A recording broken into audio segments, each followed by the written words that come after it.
اللہ الرحمن الرحیم قل ان کنتم تحبون اللہ فاتبعونی یحببکم اللہ ویغفر لکم ذنوبکم واللہ غفور الرحیم۔ اے محبوب فرما دیجئے کہ اگر تم اللہ سے محبت کرنا چاہتے ہو فاتبعونی، پھر میری اتباع اور اطاعت کرو، یحببکم اللہ، پھر اللہ تم سے محبت کرے گا، ویغفر لکم ذنوبکم، اللہ تمہارے گناہ بخش دے گا، واللہ غفور الرحیم، اور اللہ غفور الرحیم ہے۔ یہ اتباع رسول صلی اللہ علیہ وسلم، اس آیت مبارکہ میں اس کا حکم اطاعت اور اتباع، ہر مسلمان کے لیے اطاعت رسول صلی اللہ علیہ وسلم کرنا لازم ہی نہیں بلکہ فرض عین ہے۔ اطاعت اور اتباع میں فرق ہے۔ اطاعت وہ جو اللہ کے رسول صلی اللہ علیہ وسلم حکم فرمائیں تو اس حکم کو ہر صورت ماننا ہی ماننا ہے، اگر وہ حکم نہیں مانیں گے تو اس سے تو کفر کا اطلاق ہو جائے گا۔ اطاعت تو ہر صورت کرنی ہے، اور اتباع جو ہے یہ وہ عمل ہے جو اللہ کے پیارے محبوب کریم علیہ الصلاۃ والسلام نے کیا اور اس کا حکم نہیں فرمایا، اور اشاقان مصطفیٰ صلی اللہ علیہ وسلم، غلامان مصطفیٰ صلی اللہ علیہ وسلم وہ کوشش کرتے ہیں کہ میرے آقا دو جہاں صلی اللہ علیہ وسلم نے جو عمل فرمایا ہے وہ خود کرنے کی کوشش کرتے ہیں۔ جس طرح احادیث میں معروف ہے کہ ایک صحابی رسول حضور کی بارگاہ میں حاضر ہوئے تو اس وقت گلے کے جو بٹن تھے وہ سرکار نے یہ نہیں لگائے ہوئے تھے، کھلا ہوا تھا، تو وہ ایک ہی بار آئے، بدو تھے، دیہات سے آنے والے تھے، تو وہ چلے گئے۔ اس کے بعد انہوں نے کبھی اپنی کرتے پر بٹن نہیں لگایا کہ سرکار دو عالم صلی اللہ علیہ وسلم کو میں نے اسی کیفیت میں دیکھا تھا۔ اسی طرح ہر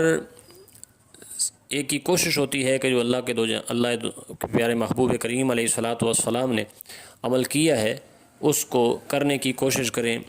جس طرح اللہ کے پیارے محبوب کریم علیہ الصلاۃ والسلام نے کدو شریف کی سبزی کو پسند فرمایا، اسی طرح صحابہ بھی پسند فرماتے تھے، آج بھی اشاقان مصطفیٰ صلی اللہ علیہ وسلم پسند فرماتے ہیں۔ اگرچہ کہ کچھ لوگ سوشل میڈیا پر بڑی تفریق اور بڑی جاہلانہ گفتگو کر رہے ہیں، جو کہ اس وقت وہ کہتے ہیں جی کہ جو ہم نماز پڑھتے ہیں اس نماز میں بھی جو ہم سنتے پڑھتے ہیں وہ ضروری نہیں ہے، حالانکہ ان کے لیے تو محدثین نے بڑا کلام کھلا کیا ہوا ہے کہ جو سنتے موقدہ ہیں ان کے کیا احکامات ہیں، جو غیر موقدہ ہیں ان کے کیا احکامات ہیں، اور کتنا اجر و ثواب ہے ان کا۔ تو یہ وہ ایسے لوگ ہیں جن کو علم نہیں ہوتا، وہ ایسے جاہلانہ گفتگو کرتے ہیں اور لوگوں کا ذہن متزلزل کرتے ہیں، انتشار کا باعث بنتے ہیں۔ حالانکہ صحابہ کی کوشش رہی ہے کہ اللہ کے پیارے محبوب کریم علیہ الصلاۃ والسلام نے جو عمل کیا اس ہر عمل کو اپنایا جائے۔ حضرت عبداللہ بن مسعود رضی اللہ تعالیٰ عنہ سے روایت ہے، آپ فرماتے ہیں کہ اللہ کے پیارے محبوب کریم علیہ الصلاۃ والسلام جمعۃ المبارک کا خطبہ ارشاد فرما رہے تھے کہ مسجد نبوی کے کناروں پہ لوگ کھڑے ہوئے تھے۔ جیسے کہ آج اگر کہیں بھی کوئی جلسہ ہوتا ہے تو لوگ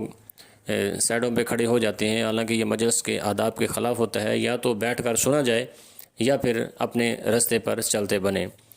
تو اللہ کے پیارے محبوب کریم علیہ الصلاۃ والسلام نے جب ان لوگوں کو دیکھا کھڑے ہوئے تو اللہ کے پیارے محبوب کریم علیہ الصلاۃ والسلام نے ارشاد فرمایا کہ بیٹھ جاؤ۔ تو حضرت عبداللہ بن مسعود رضی اللہ تعالیٰ عنہ فرماتے ہیں کہ میں اس وقت سڑک پر آ رہا تھا، جیسے ہی میرے کانوں میں اللہ کے پیارے محبوب کریم علیہ الصلاۃ والسلام کی یہ آواز پڑی تو میں سڑک پر ہی بیٹھ گیا۔ تو جب اللہ کے پیارے محبوب کریم علیہ الصلاۃ والسلام نے خطبہ ارشاد فرما لیا تو میں نے حاضر ہوا اور مصافحہ کیا۔ تو اللہ کے پیارے محبوب کریم علیہ الصلاۃ والسلام نے فرمایا کہ اے عبداللہ، میں نے تمہیں تو نہیں کہا تھا بیٹھنے کا، میں نے تو جو یہ کنارے پہ لوگ کھڑے تھے ان کو بیٹھنے کا کہا تھا، تم تو سڑک پر تھے۔ تو اللہ کے پیارے محبوب کریم علیہ الصلاۃ والسلام کے پیارے غلام حضرت عبداللہ بن مسعود رضی اللہ تعالیٰ عنہ عرض کرتے ہیں، یا رسول اللہ صلی اللہ علیہ وسلم، جب آپ کی آواز اس غلام کے کانوں میں پڑ گئی کہ بیٹھ جاؤ تو پھر میری کیا مجال کہ میں اس آواز کے کانوں میں پڑنے کے بعد ایک قدم بھی آگے اٹھاتا۔ یہ ہے اتباع رسول، یہ ہے رسول اللہ صلی اللہ علیہ وسلم کی اطاعت، یہ ہیں محبت والے لوگ، عقیدت والے، محبت والے، اور یہی عقیدت اور محبت ہر ایک کو اللہ کے پیارے محبوب کریم علیہ الصلوۃ والسلام کے ساتھ ہونی چاہیے۔